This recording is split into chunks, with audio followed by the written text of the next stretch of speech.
प्रत्येक मतदात्याला एक मताच्या मतदानाचा अधिकार संविधानाने प्राप्त झाला आहे आणि यातून कुठलाही दिव्यांग मतदार वंचित राहू नये यासाठी भारतीय निवडणूक आयोगाने मतदान बूथवर रॅम्पची सुविधा, व्हीलचेअरची सुविधा तसेच कर्णबधिरांसाठी सांकेतिक भाषा तज्ज्ञ आणि अंधांसाठी ब्रेल लिपीयुक्त ईव्हीएमची व्यवस्था केली आहे।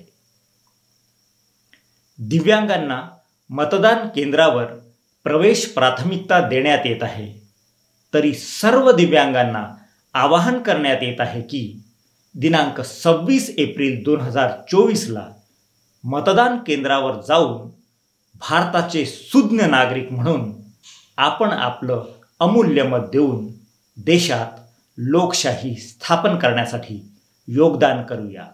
मी कर्णबधीर असलो तरीही मतदान करणारच।